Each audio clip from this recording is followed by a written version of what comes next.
राजासिद्धविस्मको नाम विदर्भाधिपतिर्महान् तस्य पञ्चाभवनपुत्रः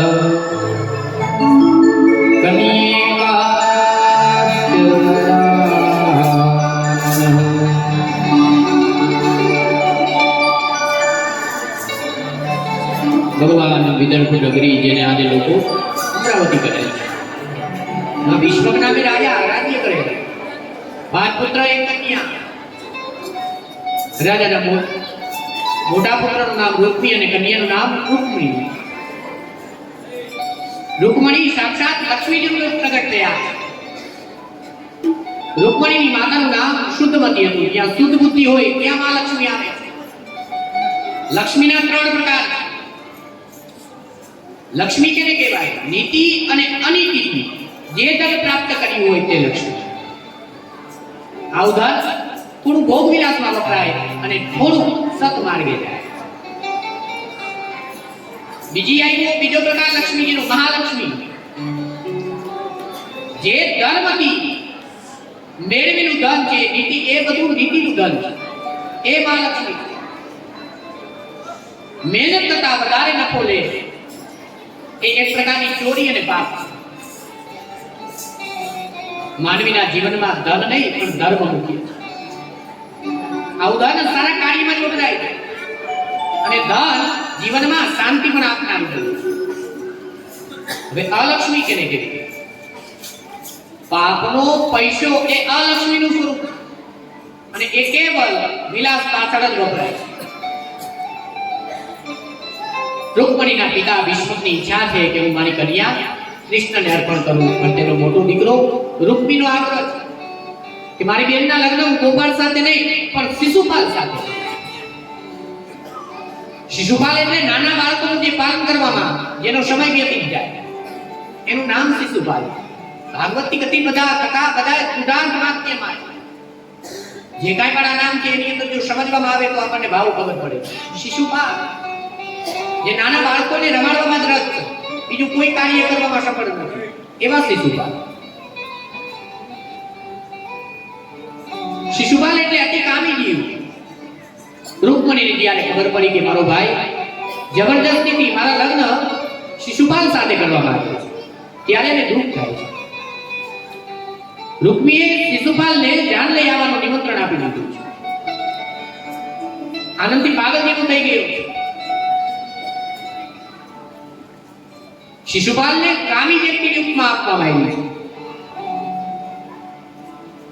शिशुपाल गणपति નું પૂજન કરતી વખતે એનું ધ્યાન અને નજર રૂક્મી ઉપર હતી રૂક્મણી ઉપર હતી માએ તેને કહ્યું કે બેટા તું શાંતિથી પૂજા કરતો નથી લગ્નમાં વિઘ્ન આવશે જે માણસ શાંતિથી પૂજા કરતો નથી પૂજામાં ध्यान આપતો નથી એના કાર્યમાં વિઘ્ન આવે છે बने ત્યાં સુધી કોઈ પણ સત્કાર્ય કોઈ પણ સત્પૂજા કરો ધ્યાન એમાં રાખો શરીર બેસાડવાથી કાઈ નહીં કરે મન બેસાડવું જરૂરી છે કથા કઈ જગ્યાએ બેઠી કોણ વાંચે એનું કાઈ મહત્વ નથી કેટલા દી ચાલી એનું મહત્વ નથી કેટલું આપણા જીવનમાં ઉતારી છે યાદ રાખો અહીંથી કેટલા દિવસ ચાલી કેટલી મજા કરી કેટલા ધૂળ ગરબા ગાયા મહારાજ શું બોલ્યા 3 પ્રકાર जे ना आई कोई नहीं बधाई विचार महाराज आ नहीं बोल्या पण वारा 3 कलाक ना टाइम 18,000 श्लोक 3 कलाक ना टाइम में एक श्लोक ની જ માન વ્યાખ્યા અને એ કદાચ 5 મહિના સુધી એક શ્લોક ઉપર વ્યાખ્યા કરવામાં આવે તો પૂર્ણ નથી થાય અમુક એવા રૂપાંતર આપણે એની અંદર કલ્પાંત એવા પાત્ર આપણે મૂક્યા છે આની અંદર ને પહેલા જ કીધું હતું કે વ્યાસજી જ્યારે લખવા બેઠા ગણપતિ લખવા માટે બેસે છે व्यास जी कहे कि मारे भागवत की रचना करवी पर लखे कौन गणपति तैयार थया और गणपति शरत मूकी लखू खरा पण शरत एक वच्चे ऊभું न रहे तो के काई वांधो नहीं हिरण्यकशिपुना मुकुटनी टोच आकाश ने अडे હવે આવો ગુડાન શબ્દની અંદર કીધું એટલે ગણપતિએ વિચાર કરવા એટલે અમુક શબ્દ જે બોલતા હોય એની વિચાર કરીને અમે બોલતા બધાય પ્રસંગોને માન ના આપી શકીએ, પ્રાધાન્ય ના આપી શકીએ. જે છે એમાં આનંદ માનો. જ્યાં અમુક અધ્યાય અમુક ટાઈમે પહોંચાડવા પડે અહીંયા પહોંચાડવા જ પડતા હોય છે. એટલે અમુક અધ્યાય આની અંદર અમે નથી પણ લઈ શકતા. પણ કહે છે ને સમરથ કો દોષ ના પૂછાય. જે સમરથ હોય એને એકય દોષ નથી લાગતા. તો આપણે ભગવાન પાસે સમર્થ નથી, સમરથ નથી, એટલે કોઈ પણ પ્રકારનો દોષ નથી લેતો.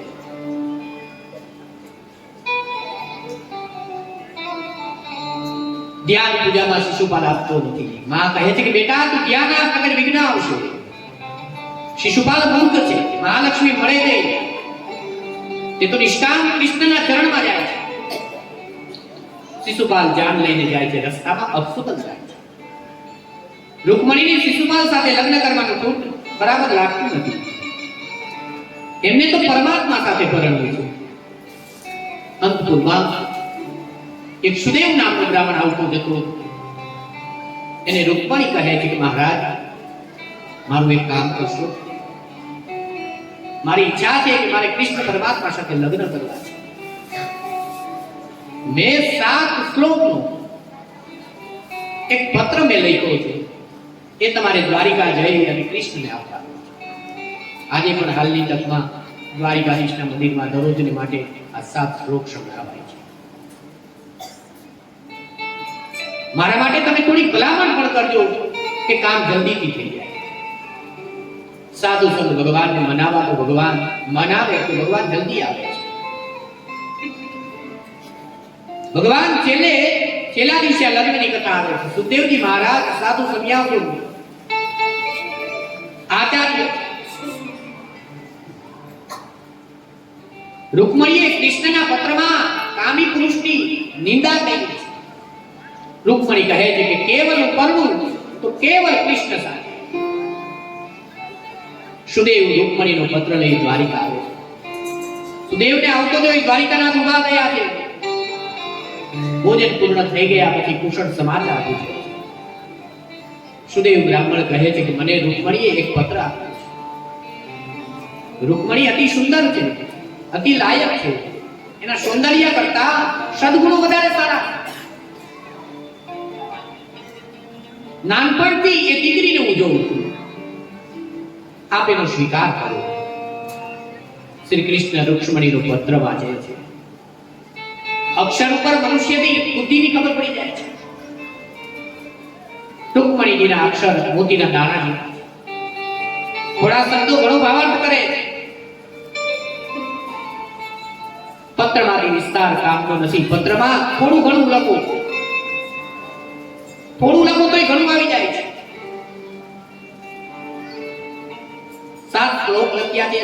6 શ્લોકની અંદર ભગવાન કૃષ્ણના 6 સદગુણો લખ્યા છે. જેમ કે ઐશ્વર્ય, શુક્ર, યશ, જ્ઞાન, વૈરાગ્ય અને 7મા શ્લોકની અંદર શરણાગતિ શીખાઈ છે. જીવ જ્યારે અતિ દીન બને અને પ્રભુને શરણે જાય તો પ્રભુ એની ઉપેક્ષા નહીં કરે. રૂકમણીજી આ પત્રમાં કૃષ્ણને સંબોધન લખ્યું છે. ભુવન સુંદર અને અચ્યુત આ 2 નામથી સંબોધન આપ્યું છે. આપણે પણ પત્રના શ્લોકને માનીએ. એક શ્લોકનું ગુણાનુવાદ કરીએ. શ્રુત્વા ગુણાન ભુવન સુંદર શૃણવતો તે નિર્વિશ્ય કર્ણવિમરે હરે તો ગતા રૂપં રસાસિકતા અખિલાલાભં વૈવલ્યચ્યુતા વિશદિતમાપત્રમ. રૂકમણી કહે છે કે પ્રભુ આપ અતિ સુંદર છો, આપ નિષ્કામ છો. અનેક મહાત્માના મુખેથી તમારા સદગુણો મેં સાંભળ્યા. મેં તમારી સાથે લગ્ન કરવાનું નક્કી કર્યું. તમારા ગુણોથી તમે મારું ચિત્ત હરી લીધું છે. તમારા ગુણ અને સ્વરૂપના વખાણ સાંભળી મારું મન આજે નિર્લજ બની ગયું. રૂકમણી વિચારે છે કે પરમાત્માને લાગશે આવી નિર્લજ કન્યા સાથે મારે લગ્ન કરવું. લજ્જા એ કન્યાના સદગુણ છે. એટલે આગળ લખે છે કે હું નિર્લજ્જ થઈ, એમાં મારો કાંઈ વાંક નથી. હું તો લજ્જાવાળી છું, પણ તમારા દિવ્ય સદગુણો મને નિર્લજ્જ બનાવી દે છે.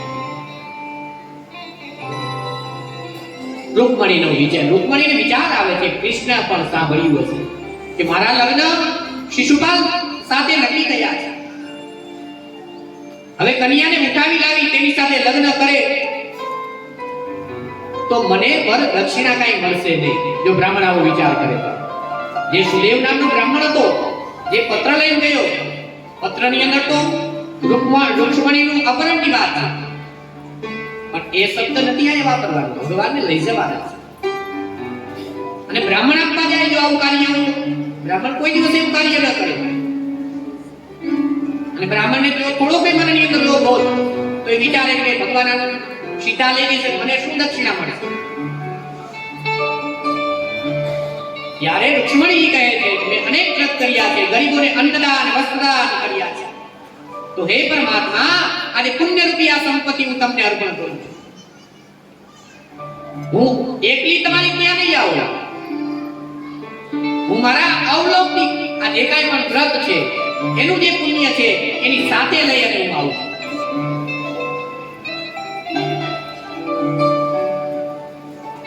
આવી રીતે રૂક્મણી પોતાની સંપત્તિનો ઉલ્લેખ કરી બુદ્ધિનો પરિચય આપ્યો છે. રૂક્ષ્મણીજી કહે છે કે ના, ભલે મારે હજારો જન્મ લેવા પડે, પરંતુ વરિષ્ઠ તો તમને. આ બાજુ પ્રભુ પત્રમાંથી આની પામ્યા છે.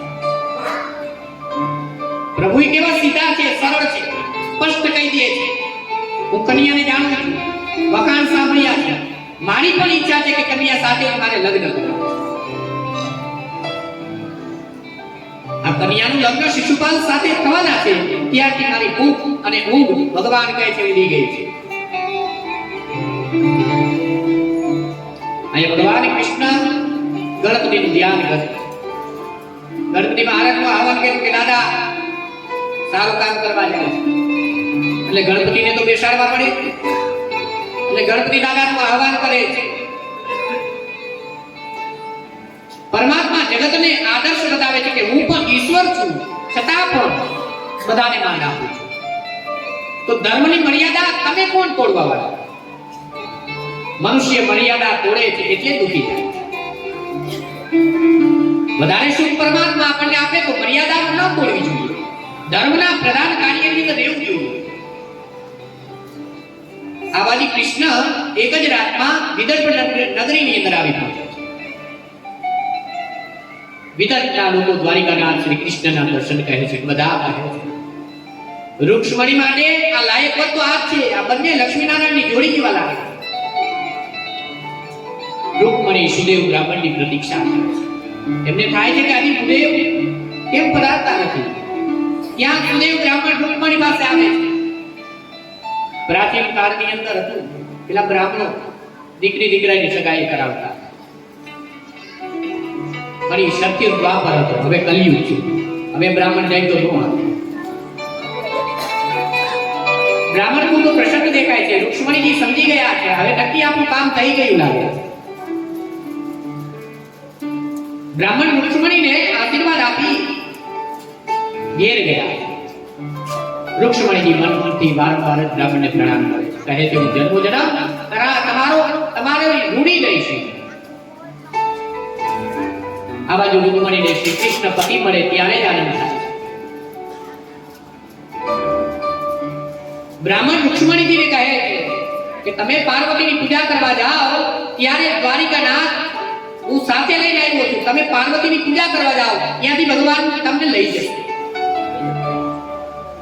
આ બાજુ શિશુપાલ જાન લઈ કુંડિનપુર પહોંચી આવ્યા. એની સાથે જરાસંઘ, દંતવક્ત્ર અનેક રાજાઓ, અને એની સાઈડ કે આ બાજુ કૃષ્ણ પણ પધાર્યા. શિશુપાલ ગભરાયો, અતિ કામી છે, અને જે કામી હોય એ પણ વધારે હોય. શિશુપાલ જરાસંઘને કહે કૃષ્ણને ચોરી કરવાની આદત છે, ક્યાંક મારી વહુને ન લઈ જાય, ધ્યાન રાખજો દાદા.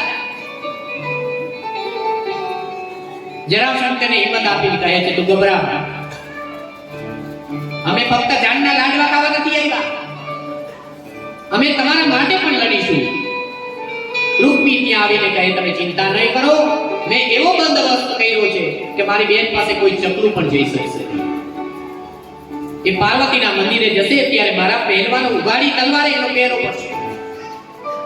આ બાજુ 16 સખીઓ રૂકમણીજીને સોનાના પાટલે બેસાડી માંગલિક સ્નાન કરાવી, સ્નાન કર્યા પછી શ્રૃંગાર કરે છે. શ્રૃંગાર પછી રૂક્ષ્મણીજી આજે જેનો દિવસ છે એ તુલસી પૂજાનો દિવસ છે, એટલે તુલસીની પૂજા કરે છે, બાલકૃષ્ણની સેવા કરે છે, પ્રદક્ષિણા કરાવે છે, માતા પિતાને વંદન કરે અને માને કહે છે, માતાજી કહે છે, બેટા તારું લગ્ન થવાનું છે, તેથી આજે તું પાર્વતીના મંદિરે ચાલતી જા.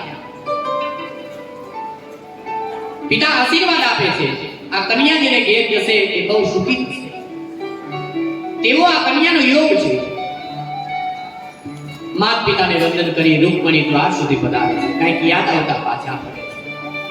અંદર જઈ ફરીથી માને વંદન કરે છે. કંઈક માં કહે, બેટા એક વખત તો મને પગે લાગી, ફરીથી કેમ પગે લાગે છે?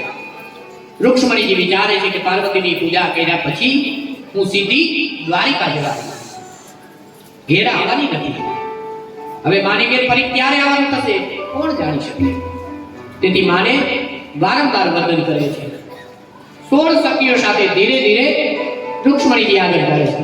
દેશ દેશના રાજાઓ રૂક્ષ્મણીને જોવા આવ્યા છે. બધા પહેલવાનો ઘેરો ગાલી અને ચાલે છે. રૂક્ષ્મણીજીના દર્શન થયા નહીં. રાજાઓ પાર્વતીજીના મંદિર પાસે જઈ ઉભા રહ્યા છે. દર્શન બાદ રૂક્ષ્મણીજી પાછા ફરશે. તેમને જોઈશું રૂક્ષ્મણીજી પાર્વતીના મંદિર તરફ આવે છે. આજે પણ આ પાર્વતીજીનું મંદિર છે, ત્યાં રહેલું છે. રૂક્ષ્મણીજી પાર્વતીજીની પૂજા કરે, પણ પાર્વતીજીની મૂર્તિમાં એમને દ્વારિકાના નાથ દેખાય. આ બાજુ પાર્વતીજીની મૂર્તિની અંદર ગળામાં સુંદર એક ફૂલની માળા પહેરાવેલી હતી, એકદમ રૂક્ષ્મણીજીના માથે પડી ગઈ. રૂક્ષ્મણીજી પૂજા કરી મંદિરની બહાર આવ્યા, ધીરે ધીરે પગથિયાં આવે છે. રાજાઓ રૂક્ષ્મણીજીને તાકી તાકીને જુએ છે.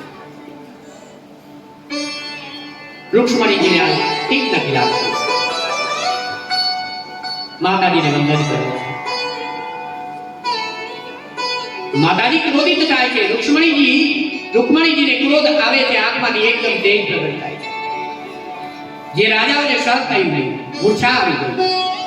આ તે ભગવાન હવે કૃષ્ણ બાજુમાં આવી ચૂક્યા છે, એના સિવાય કોઈ આપી ન શકે. એ સમયે પ્રભુ શાંતિને કહે છે, રથ લઈ જા. શાંતિ નીચે પડેલા રાજાઓ પરથી રથ ઉડાવે. રથ મંદિર પાસે આવ્યો. રૂક્ષ્મણીજીએ ગરુડ ધ્વજવાળો રથ જોયો. દોડતા ગયા. પ્રભુ હાથ પર પકડી રૂક્ષ્મણીજીને રથમાં બેસાડી દ્વારિકાને રથ લઈ ગયા. બોલ શ્રી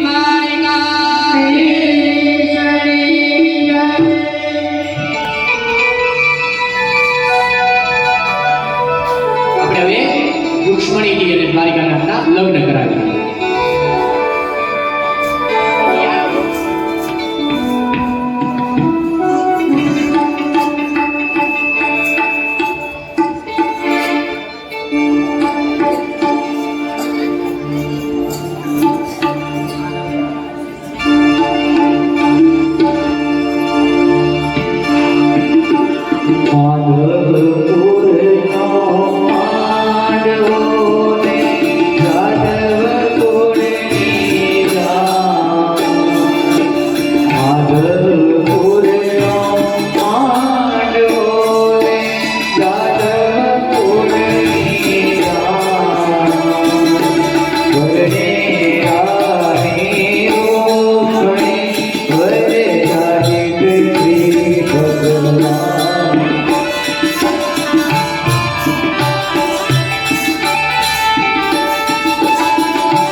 ભગવાન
અત્યારે વિરામનો દિવસ એટલે કથાનું સત્ર એવું નક્કી કરવામાં આવ્યું છે કે 1 થી 3 ના ગાળા રાખશું બપોરે, એટલે જેથી કરી પોથી યાત્રા પણ છે, એટલે ગામની અંદર એક પણ શેરી બાકી ન રહી જાય એ રીતનું બધું આયોજન કરેલ છે કે આખા ગામની અંદર દરેક શેરીમાં પોથી ફેરવશે, જેથી કરી આખા ગામમાં ફરી શકે.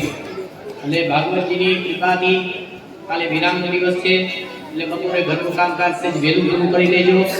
1 વાગે બધું સંપન્ન થાય અને બધાને આમંત્રણ, કોઈ ન આવ્યું હોય એને કોઈને બોલાવતા આવજો કે હાલો બાપા છેલ્લો દિવસ છે. આ ગાયના કૃપાથી, ગાયની કૃપા ક્યારે કેવી ઉપરની કેવી રીતે ઉતરે આપણે નથી જાણી શકતા. તો આજુબાજુ બધાને લેતા આવજો, અને શું કામ લેતા આવજો એ કહું કે તમારી શેરીમાં એ પહોંચી લેતા જજો. તમારી શેરીમાં એ ટ્રેક્ટર ન હાલે, જો કદાચ તમે ન આવો તો એટલે તમારી શેરીમાં હાલવા હારું થઈને તમે આવજો આવીને, અને ટ્રેક્ટર વાળાને કહેજો અમારી શેરીમાંથી ને એટલે ભાગવતજી અમારી શેરીમાંથી. એવા ભાવ સાથે આપણે વળી પાછું કાલે બપોરે 1 વાગે મળીશું. અત્યારે પહેલા આરતી થાળ અને પછી બધા છૂટા પડીશું, ઉતાવળ ન કરતા.